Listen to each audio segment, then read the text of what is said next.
Il avait l'art d'éduquer les masses avec ses paroles. Il avait l'art de dénoncer les tares du régime Biya. Il avait l'art d'être l'artiste qui défendait la liberté d'expression et surtout les journalistes. En 1991, lorsque Célestin Monga et Pius Ndiawe furent arrêtés, l'apéro de Mbanga créa un comité pour la libération de ces journalistes. Une mobilisation incroyable pour cet enfant né à Mbanga, de famille modeste, mais qui se dressa contre le régime Biya. Ses fans, parce qu'ils comprenaient son message, s'étaient levés et Biya fut obligé de libérer ces journalistes.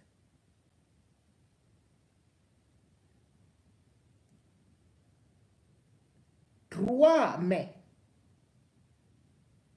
2024, c'est la journée mondiale de la liberté de la presse. Cette liberté que l'apéro de Mbanga a défendue, mais que personne ne défend plus dans notre pays, où chacun dit « je veux voir mes enfants grandir ». L'apéro de Mbanga, conscient de l'article 19 de la Déclaration universelle des droits de l'homme de 1948, qui donne à chacun le droit de la liberté d'expression, d'opinion, sans frontières et sans risque d'être inquiété ou d'être tué, avait finalement été asphyxié, empoisonné, séquestré, emprisonné et surtout tué, exilé par le régime Biya.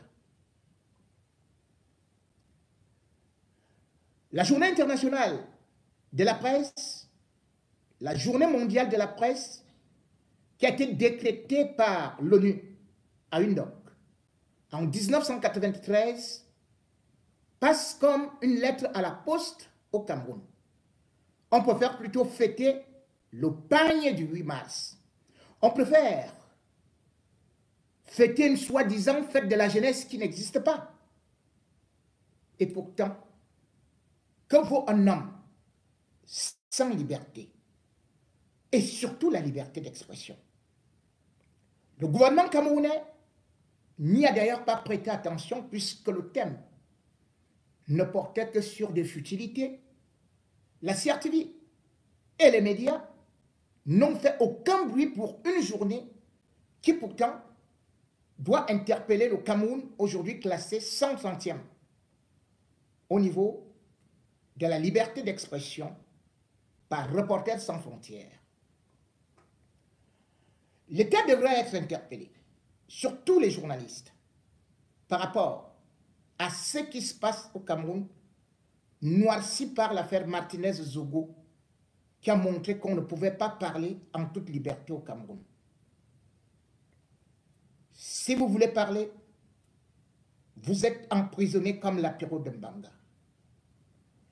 Les mots que décriait l'apéro de Mbanga et qui l'ont emmené en prison, à l'exil, à la mort, restent les mêmes.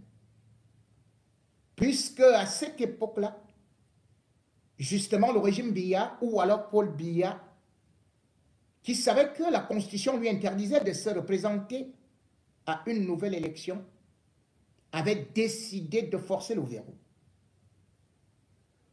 Forcer ce verrou, l'apéro s'était dressé en sortant d'ailleurs un album qui était Constitution constipée.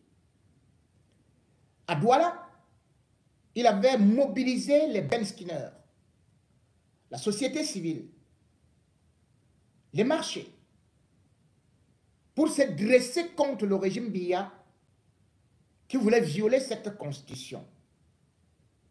Il était donc devenu l'ennemi public, l'homme à abattre.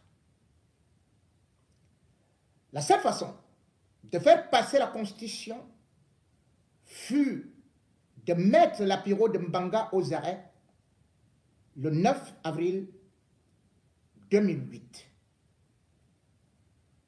On parla alors des révolutions, des rébellions, bref, les mêmes mots, les mêmes accusations dont on accuse, dont on fabrique contre les opposants, contre les journalistes aujourd'hui. Il fut exhibé, humilié, enchaîné, filmé, puis conduit en prison. L'humiliation n'allait pas s'arrêter là puisqu'il fallait lui donner une cellule encore infecte. Il fut transféré à Newbell. Le jour de son arrestation, c'était l'exhibition. Au niveau de la télévision nationale, on a arrêté un terroriste, l'Apiro de Mbanga qui faisait danser le monde entier, qui conscientisait la société. Le lendemain même de son arrestation, c'est-à-dire le 10 avril 2008, Paul Biya fit passer la loi de la modification de la Constitution à l'Assemblée nationale. Et depuis ce jour-là, Paul Biya a des mandats illimités. Après avoir purgé toute sa prison, l'Apiro sortit de là étant déjà épuisé, parce qu'ayant été empoisonné. Malgré tout, il n'avait pas abandonné le combat. Même les opposants étaient contre lui. Certains qui avaient érigé les villes mortes traitèrent l'Apiro de Mbanga comme le plus grand traître de tous les temps. Et pourtant, c'était eux les traîtres. Chaque fois qu'on a voulu jouer au sauveur, on a fini par être présenté comme le traître le plus corrompu pour perdre la crédibilité.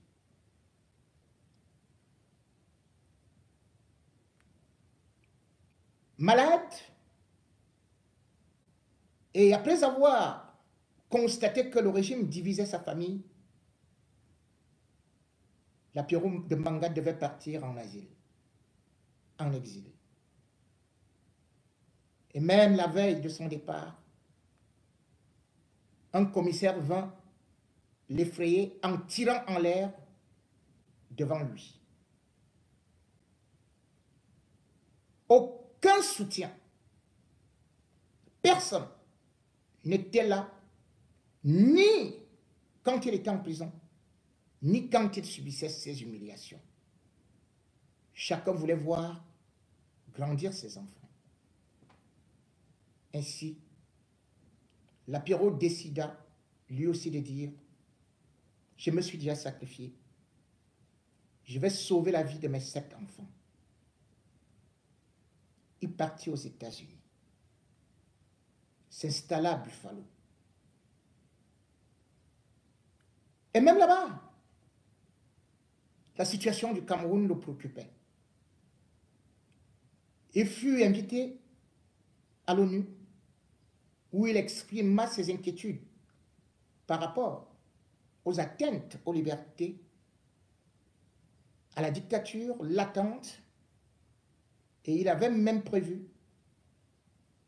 que le Cameroun allait finir dans le feu, le sang, dans des régions anglophones.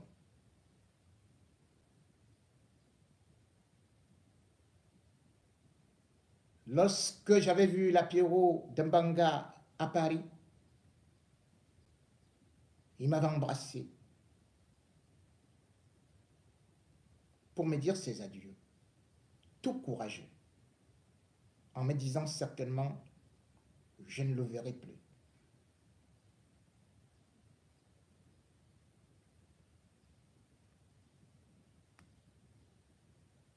Mars 2014, la Piron ne pouvait plus bouger. Et le 14,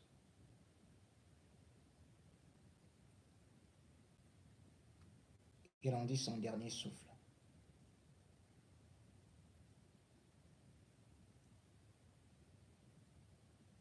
Son seul testament,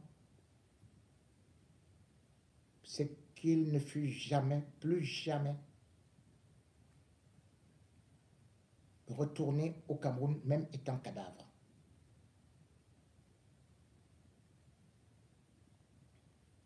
Il avait demandé l'incinération.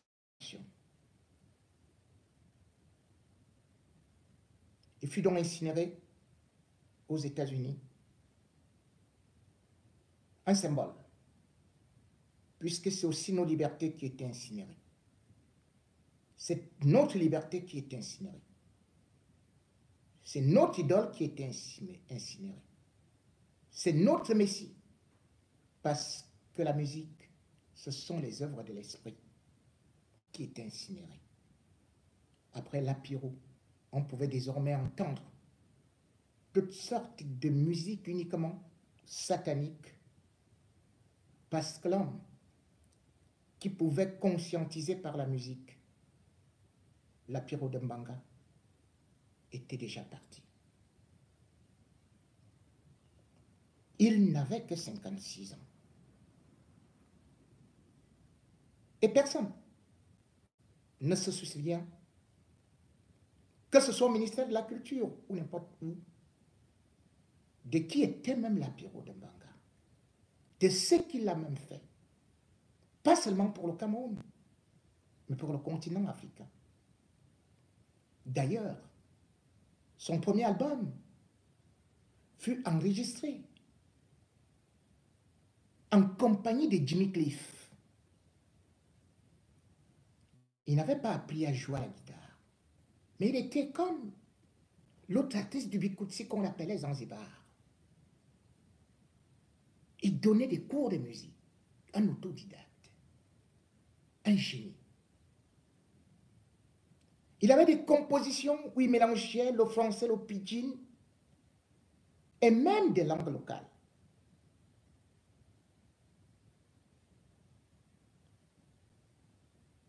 Il était notre défenseur. Parce que sa voix portait plus que la radiodiffusion, plus que la télévision, plus que la presse écrite. Mais avez-vous vu une seule presse écrite au Cameroun rendre hommage à l'apiro de Mbanga? Avez-vous vu une seule chaîne de télévision organiser même une émission sur la journée mondiale de la liberté de la presse? Non. Parce que la presse camerounaise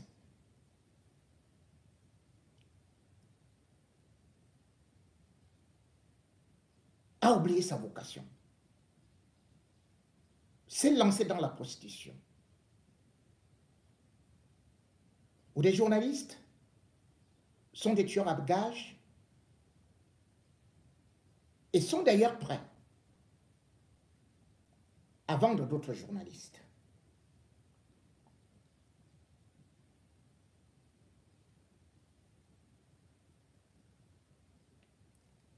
Ce qui était courageux,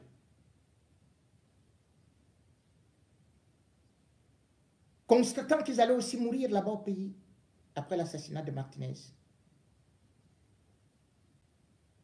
et même avant, avait déjà fui.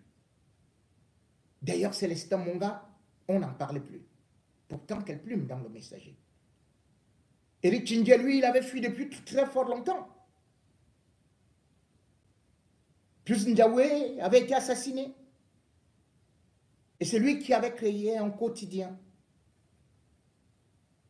qu'on lisait. Parce qu'il avait décidé de sortir de la CRTV où il était, à Manmana. Lui également est parti. Il a fui le Cameroun. Il a abandonné le Cameroun pour aller se réfugier là où était aussi la Pyrone Mbanga.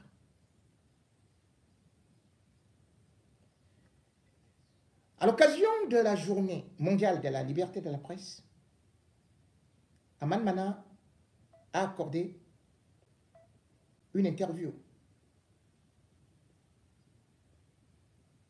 à RFI pour expliquer ce qui se passe au Cameroun et comment il est parti de là. La journée internationale de la presse, la journée mondiale de la presse, puisqu'on ne vous en a donc pas parlé, et parce que je défends la liberté de la presse, souffrez, que nous mettions en haut et devant ceux-là qui ne veulent pas voir leurs enfants grandir. Ceux-là qui ont subi toutes les humiliations, qui ont été obligés d'abandonner leurs parents, leurs amis au pays, leur terre, leur maison, parce que l'exil, même si vous avez tout, vous vouliez bien repartir voir la tombe de vos parents. Là, on a enterré votre nombril. C'est des sacrifices énormes que moi-même, j'ai fait. Aman Mana vous parle de la situation du Cameroun. Écoutons-le dans cette émission spéciale où il y a beaucoup d'enseignements à tirer. Journalisme, pour le journal pro-gouvernemental Cameroun Tribune, vous couvrez la présidentielle de 1992 où officiellement Paul Biya arrive premier de justesse devant John Frundi. Comme reporter, vous êtes aux premières loges à la Commission nationale de recensement des votes et aujourd'hui vous écrivez « J'ai assisté en direct au fonctionnement de cette moulinette qui se met en marche à chaque fois pour reconduire les mêmes aux commandes du Cameroun ». Oui, bien sûr. Vous savez, elle a lieu cette présidentielle en octobre 92, mais il y a avant, au mois de mars-avril 92, des législatives où clairement l'opposition a remporté. L'opposition a gagné parce que le code électoral permettait que dans chaque circonscription, on fasse immédiatement le décompte et la promulgation des résultats sur place. C'était les présidents de tribunaux locaux qui étaient les présidents de commissions électorales. Après avoir perdu les législatives de 92, le gouvernement, ils se sont jurés de ne plus jamais rien perdre. Et c'est comme ça que, lors de la présidentielle, le scénario a été mis en place pour ne pas perdre l'élection, où tout le monde est aujourd'hui d'accord que John Frundi avait gagné. Alors 5 ans plus tard, en 1997, nouvelle législative, avec ce que vous appelez la mise en place d'une machine de fraude électorale sans précédent. Et là, vous venez de prendre la direction du journal Mutation, vous décidez de prendre la plume. Oui, j'avais écrit à l'époque un éditorial qui avait pour titre « Ballot en boulette ». Ça veut dire le bulletin de vote ou les balles. C'est-à-dire que si on ne peut pas s'exprimer par le bulletin de vote, finalement, c'est une affaire qui va s'achever dans le sang. Bon, en anglais, il y a la belle allitération ballot en boulette. En français, ce n'est pas possible. Mais c'est comme ça que, je le disais déjà en 1997, déjà, ça nous a valu l'interdiction du journal Mutation pendant quelques temps. Mais à l'époque, c'était déjà cela. Alors, je relis aujourd'hui votre article de 97 où vous écrivez « L'alternance est-elle possible au Cameroun par la voie des urnes ?» La réponse est hélas non. Oui, il y a 25 ans. Aujourd'hui, je le réitère, et dès que l'opposition l'opposition a demandé à ce que les gens aillent s'inscrire sur les listes électorales, vous avez vu comment ELECAM a commencé à restreindre les inscriptions. Bon, on ne peut plus s'inscrire à partir de vendredi à 15h, alors qu'avant ils étaient ouverts. Oh, ben les machines sont gâtées, telle chose ne va pas. Pourquoi est-ce qu'on ne publie pas clairement le fichier électoral? On peut publier le fichier des électeurs. C'est quelques millions de personnes, on peut le publier. Vous voyez très bien qu'il y a une opacité voulue, il y a une opacité recherchée, parce qu'on devrait pouvoir, dans chaque bureau de vote, afficher le nom de chaque électeur de manière à ce que les gens soient rassurés sur où est-ce qu'ils vont aller voter. Vous vous inscrivez, mais vous ne savez pas où vous irez voter. Depuis ces années-là, le contrôle sur les votants et sur les votes et sur les résultats est constant, il est permanent. C'est pour ne pas avoir de surprises à la fin. 1997, c'est aussi l'année où le professeur Titus Etzoa, épaulé par Thierry Michel à Tangana, annonce avec fracas sa démission du gouvernement et sa candidature à la future présidentielle. Vous racontez l'interview exclusive qu'il vous accorde pour mutation, et on connaît la suite, 17 ans de prison pour chacun des deux hommes. Vous les appelez les prisonniers du président, tout comme un autre grand commis de l'État, Marafa Hamidou Yahya, qui lui est toujours en prison et pour qui vous témoignez beaucoup de sympathie dans ce livre. Oui, bon écoutez, je suis son éditeur. Son histoire est une histoire très symbolique du système BIA, c'est-à-dire que la compétence et l'expression de l'envie de pouvoir un jour servir le Cameroun au plus haut niveau est punie de la manière la plus impitoyable par le souverain en place depuis une quarantaine d'années. Donc l'histoire de Marafa est une histoire qui illustre à elle toute seule le fait que personne n'a le droit de penser, d'oser croire qu'un seul jour il peut lui aussi être à la tête du Cameroun. C'est absolument impossible. On ne peut pas bloquer le futur d'un pays ainsi. C'est pas possible. Quel est ce pays où on ne peut pas rêver? Et à la tête des éditions du Chabel, que vous avez créé il y a 14 ans, Chabel, c'est le nom du village natal de votre père. Exact. Vous dites, pour reprendre le mot d'Aimé Césaire, je me fais un devoir d'être la bouche des malheurs qui n'ont point de bouche. Exactement, oui. Parce que vous savez, je suis rentré dans l'édition parce que je me suis aperçu qu'il y avait un certain nombre de manuscrits que tous les éditeurs camerounais et même parisiens refusaient parce qu'on estimait que, vous savez, le régime BIA, c'est un régime dont on a peur, hors du Cameroun également. Donc je me suis dit, d'accord, c'est un journal, mais c'est mieux d'avoir également un autre outil qui permette l'expression des gens à un autre niveau. Donc on a pris le ministre Marafa, on a pris l'ancien ministre Hollande. Et d'ailleurs, on a pris également monsieur le manuscrit de la période de Bangan n'a pas été publié. Monsieur Ramsi du MRC qui a écrit Le pouvoir du mensonge. Nous prenons en tout cas un certain nombre de manuscrits que personne n'a le courage, ne peut éditer tout simplement. Dernièrement, nous avons également édité L'Arnaque, le livre qui revient sur les années Samuel Eto'o à la Fédération. Bref, nous prenons les manuscrits qui chauffent. Le livre de Jean-Bruno Tagne. Tout à fait. Alors, parmi les personnalités qui sont toujours en prison à l'heure actuelle dans votre pays, il y a votre confrère, Amadou Vamoulké. Dans votre livre, vous montrez la une d'un journal où vous l'interviewez sous le titre « Mes vérités à propos de la CRTV », la radio-télévision publique camerounaise qu'Amadou Vamoulké avait justement dirigée à l'époque. Est-ce que vous pensez qu'il est vraiment en prison, comme le dit officiellement la justice, pour détournement de biens publics? Non, ce n'est pas possible. Monsieur Vamoulké, s'il devait être en prison, ce n'est pas pour détournement de biens publics. Non, ce n'est pas possible. S'il était en prison pour le détournement de deniers publics, pourquoi on ne l'aurait pas jugé et condamné? Pourquoi aujourd'hui on est à une 80aine de renvois? Je veux dire, dans les annales de la justice, on monte. On est autour de la centaine de renvois. Vous imaginez une centaine de renvois pour un procès en pénal? C'est intenable. 116 renvois. Sa famille, qui d'ailleurs vient de perdre son frère cadet. Monsieur Amadou Vamoulké a perdu son frère cadet hier. Et c'est le 4e frère qu'il perd depuis qu'il est en prison. C'est pas possible. Alors, à la suite des années de braise, des années 90, il y a l'émergence d'une presse indépendante, comme le Messager de Ploussen Jaoué, où vous travaillez pendant un an, comme la Nouvelle Expression de Séverin Schunke, comme Mutation puis Le Jour, les deux journaux que vous allez diriger tout au long de ces années, parce que vous ne voulez pas révéler vos sources dans une affaire concernant l'armée. Vous faites une semaine de prison, c'est en 2001, il y a donc cette presse indépendante, mais à côté de cela, il y a ce que vous appelez la presse à gage. De quoi s'agit-il?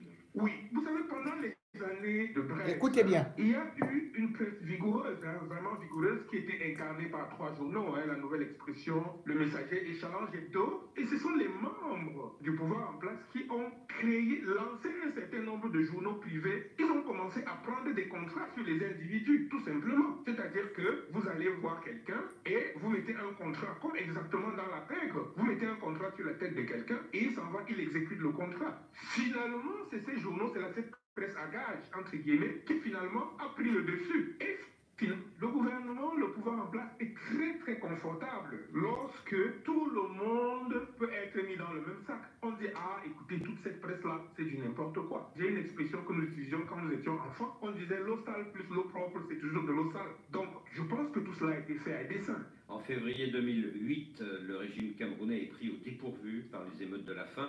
La répression fait une centaine de morts, rappelez-vous. Et c'est l'époque, dites-vous, où vous changez de statut aux yeux du pouvoir. Vous passez de journaliste un peu frondeur à journaliste ennemi. Oui, ça traduit également l'évolution du régime et son durcissement. C'est-à-dire que à partir du moment où on est passé à l'autre case, à la case ennemie, on fait partie des gens qu'il faut éliminer. C'est-à-dire qu'on coupe l'ensemble de la ressource publicitaire. Donc, à partir du moment où vous êtes blacklisté, on sait que vous allez sombrer d'une manière ou d'une autre. En janvier 2023, c'est l'assassinat du journaliste Martinez Zogo à Yaoundé. Écoutez maintenant. Vous révélez à Manmana que 4 jours avant son enlèvement, il vous a rendu visite au siège de votre journal, Le Jour, à Yaoundé. Il vous a confié que des gens de l'entourage de l'homme d'affaires Amougou Belinga le menaçaient de plus en plus. Et il a eu cette phrase en parlant de ces gens: ils sont devenus fous, ils se croient tout puissants, en tout cas je ne vais pas les lâcher. Exactement, c'est dans un contexte très très précis, c'est-à-dire que la veille j'avais signé une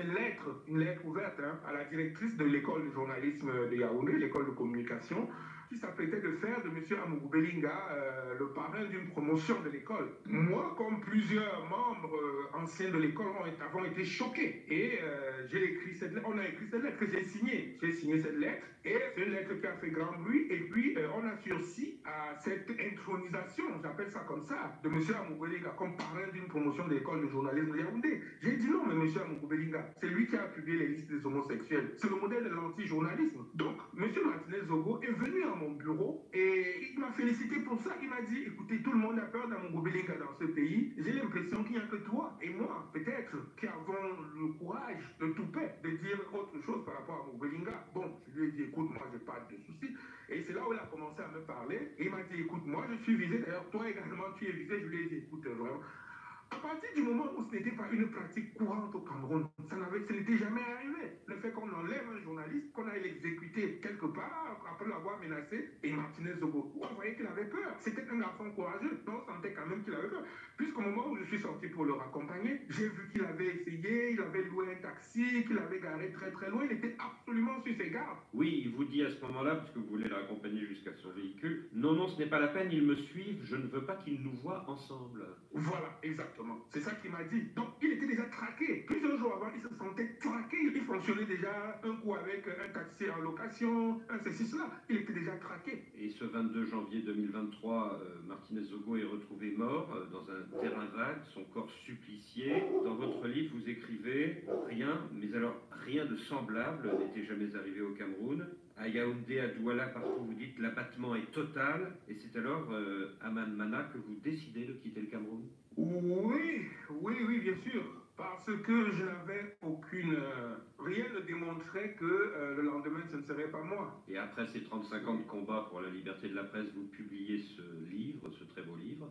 Merci. Et vous avez fait donc un pas de côté, puisque vous avez traversé l'Atlantique. Est-ce à dire que vous avez perdu espoir pour votre pays? Non, pas du tout. Je n'ai pas perdu espoir. Pourquoi tu devrais perdre espoir? Non, pas du tout. On ne peut pas perdre espoir pour ce pays. Vous savez, ça c'est un moment que j'ai pris pour marquer ces 35 années et écrire, faire ce témoignage professionnel. Mais je pense que les personnes qui ont en main notre pays ne vont pas confisquer son destin pour des siècles, non. Je pense que l'histoire a un sens dans lequel elle est en train d'aller. On ne va pas arrêter le sens de l'histoire. C'est pas possible. Aman Mana, merci. Merci, chers confrères.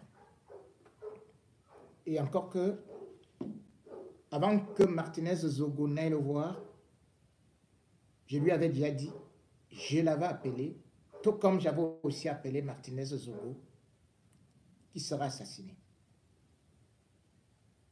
Et je me souviens, à une certaine période, quand j'appelais Aman Mana, ce garçon que je connaissais joyeux, sûr, il me disait, mon frère, je suis chez moi, je ne peux plus sortir, c'est grave.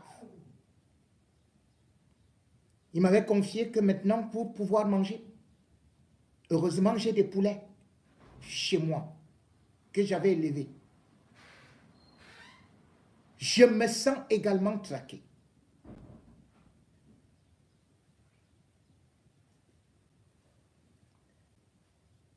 Des journalistes comme cela, ils partent du pays. Et vous allez voir d'autres venir vous dire, pondre des éditoriaux qu'ils vous envoient par WhatsApp. Oui, ils vont vous dire que ce n'est pas Jean-Pierre Amougbelinga qui a tué Martinez Zogo. Ils vont vous inventer n'importe quelle histoire parce que ce sont des journalistes à gage. Ce sont des journalistes payés. Eux, ils naviguent, ils peuvent même créer certaines chaînes. Vous allez vous demander comment ils font pour rester.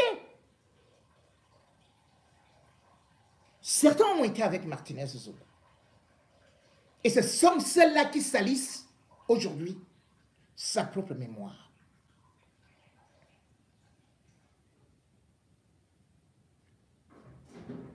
La liberté d'expression, c'est aussi des pionniers.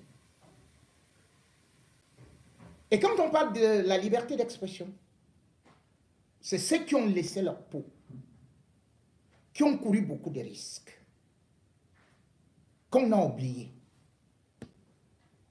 Avant, il n'y avait même pas de radio privée. Beaucoup ne connaissaient pas Martinez Zogo. Si aujourd'hui, il est connu comme un héros, un martyr, c'est parce qu'il a travaillé à Radio Siantou. La RTS, une radio que j'ai eu l'honneur de diriger, de jardiner, où cependant je n'étais pas seul. J'étais avec cette jeunesse à laquelle j'avais confiance et à laquelle le régime a défiance. Cette jeunesse m'a accompagné. Beaucoup ont quitté le pays. Certains sont morts dans l'anonymat. Pour cette journée qui a été boycottée au Cameroun, la journée mondiale de la presse, je me permettrai aussi non seulement d'honorer ceux qui m'ont accompagné, mais aussi ceux qui nous ont quittés. Mais avant cela,